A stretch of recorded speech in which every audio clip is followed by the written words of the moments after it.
has hindered your ability to move forward? Welcome back to the channel. I'm Colette Elizabeth. In this video, we are going to talk about perfectionism. So, what is perfectionism? One definition of perfectionism is a disposition to regard anything short of perfection as unacceptable. Now, that's a cold definition. According to a Psychology Today article, perfectionism goes beyond a person having high standards or striving for excellence. You hear the word black excellence. Perfectionism entails an incessant drive to achieve unattainable standards and a crippling fear of failure. The same article goes on to cite a study that showed a significant increase in the levels of perfectionism among young children. So let's discuss a few causes of perfectionism. Now, before we move on, I want to give a disclaimer. I am not a licensed mental health provider. The following are options that I am either exploring or I have implemented in my own life based upon my own research. I have placed my resources in the description box below, and I've also placed additional resources in the description box as well. Now let's talk about 5 contributing factors to perfectionism: fear of failure. I discussed in a prior video that when I was working on my master thesis years ago, I got stuck. The thesis was completed pretty much, and I couldn't move forward because I felt that it was not perfect. My thesis advisor asked to review it, and she looked at it and said, "What is wrong with this? Colette, there's two type of thesis, and I said this in another video. There's a completed one and a perfect one. You just have to decide which one you want." And guess what? I'm dealing with my doctoral dissertation. You got it. The same thing. So when I do these videos, I do them. I'm talking to me. I'm learning. I'm teaching myself as well. And I'm trying to follow, like I mentioned earlier, some of the options that I will be discussing. Another factor that contributes to perfectionism could be family dynamics. I know for me, it's something because I'm the oldest grandchild, the oldest great grandchild, and the oldest great great grandchild on my mother's side. And that is a lot of pressure. I'm the first one to graduate from college on that side of the family. And you might say, well, what's the pressure? The pressure is when you are the first or the oldest, you are supposed to be a role model. Now, I ain't gonna lie to you. I am not perfect. Now, I know some of y'all don't believe me. I'm not. Talk to my kids, talk to my mom, talk to my brothers. I am not perfect. But it's a lot of pressure to be the oldest. It really is. That pressure can cause us sometimes to just feel like we have to do things perfectly. Why? Because we're supposed to be the example, we're supposed to be the role model, and we're supposed to be setting a roadmap for those who follow behind us. Another thing that contributes or may contribute to perfectionism is personal characteristics. Now, I already tend to be a high strung person.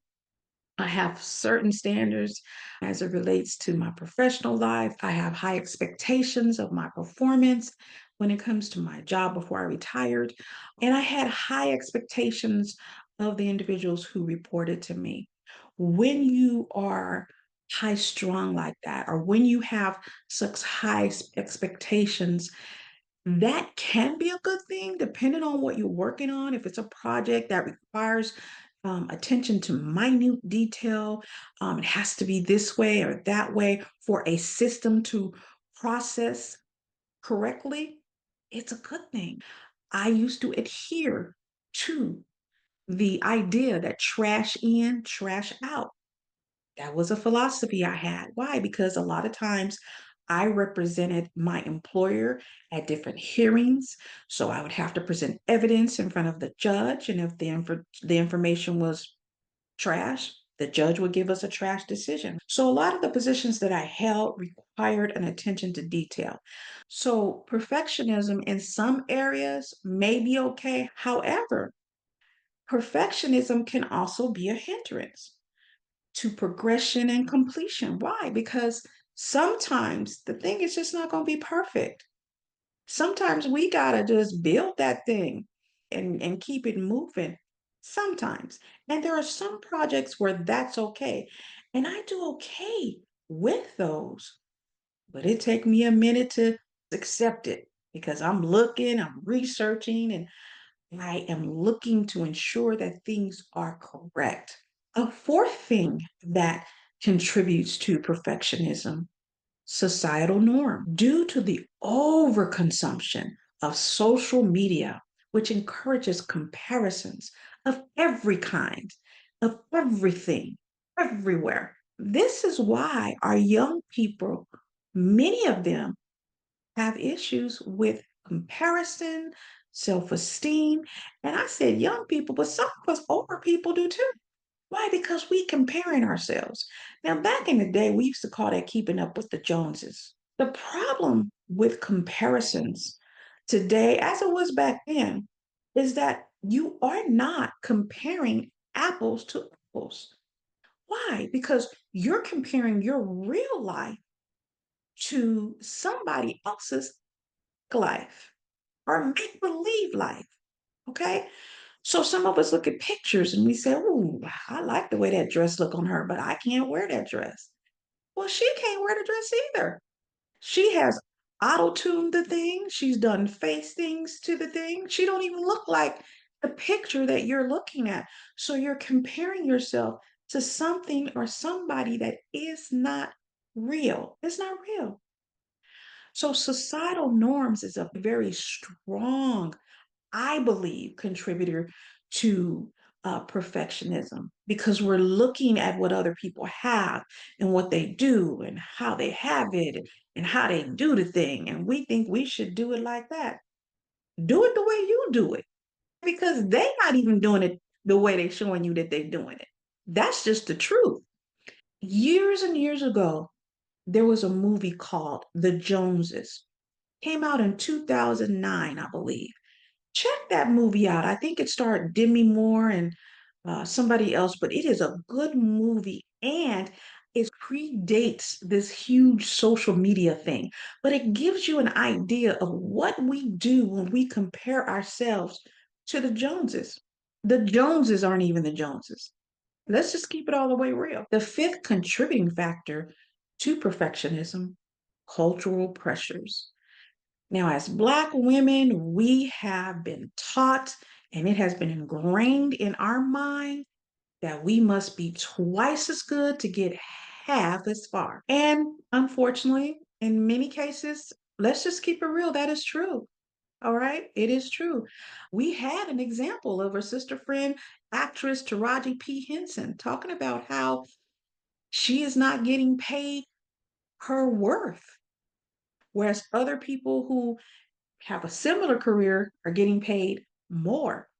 So I'm not saying that these cultural pressures, the way we respond to them is not happening. These things are happening, but the pressure from the culture, you hear terms like Black excellence, that's a lot of pressure. Does it mean that we should not strive to be our best? We, I believe, should strive to be our best if that's what we want to do. Now, some people are okay with being mediocre. And if that's your thing, that's your thing. I read an article in Therapy for Black Girls called Hanging Up the Cape of Perfectionism, quotes the following: Perfectionism can harm our ability to grow and thrive as individuals and as a culture. So we can see that perfectionism can be very harmful, not only to us, but to our community. I will include the details to this article in the description box so you can check it out. And I'm going to go ahead and discuss the tips that the article provided for Black women who are currently dealing with perfectionism. Identify the source. What the article says, and please read it because it's really good. What it says is you cannot heal what you do not reveal. So if you don't know what it is, if you don't show the thing or see the thing, how are you going to heal from it? The next thing, recognize your strengths and potential. This entails identifying your strengths as well as your opportunities for growth and development. We all have those. So it's nothing to be ashamed of. But sometimes perfectionism will cause us to pretend that we have it all together when sometimes we don't. And it's okay not to have it together. It's okay. Okay. Because the cape hides a lot of stuff. We saying take the cape off, show the stuff. And you don't have to show everybody. Show people you trust and then just show yourself until you find somebody you trust. The next thing is to practice gratitude. And I'm always talking about gratitude. I have a whole series on gratitude, and I'll link that as well. Gratitude, be grateful for the things that you have accomplished. You can write it down, you can put a star by it. Sometimes I will put a happy face by the things I've accomplished. And it's about bragging and boasting, and you can do that if you want, but it's about building up that self esteem that I got this.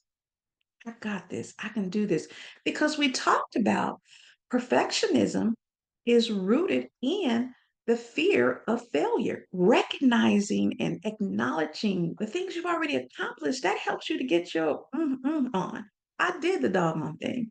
So it helps you and it pushes us and it encourages us. Establish realistic expectations. Now, here, what I will say is, and make your plan, but make your plan malleable so that you can pivot if you need to pivot.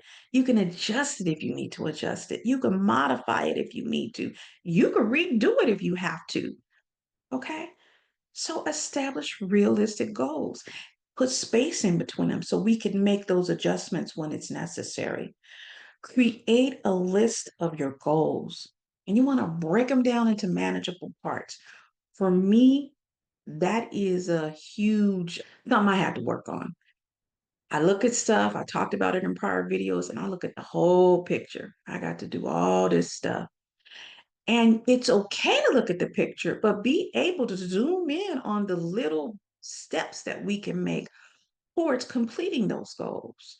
Perfectionism says, you know what? I can't clean up this room until I buy a new broom. The next thing is to refrain, and we talked about this, of comparing yourselves to others, especially on social media. The last thing is to recognize your triggers. For me, a trigger is seeing a long to do list. And I'm always making these to do lists. I'm getting way better now, but long to do list, it's a trigger for me. So I have to be careful. And I said that was the last one, but it's not. You have to be careful because, as I mentioned in a prior video, my procrastination video, which I will link somewhere up here, when you have those long to do lists, sometimes you can just get overwhelmed. I know for me, I just mentioned earlier, I'll see it and I'm like, oh, Lord, wait a minute. I got to step back. I can't do this right now. I'll do it on Monday. And guess what Monday comes? I'll do it next Monday, Monday after. We didn't had a couple months pass. That's sort of what happened when I walked away from YouTube for a little bit. I got overwhelmed and then I started to procrastinate. So recognize your triggers. Now, what I do is I do little things to make things easier for me. If I got to exercise, I lay my clothes out the night before so that I don't get up in the morning, can't find no clothes. I ain't exercising. I'll do it later. And then I don't do it. Okay. Those are things that I do. And then this is the last thing, get a mentor, a coach, or a therapist, or all of them. I have them all. I have a coach, I have a mentor, and I have a therapist.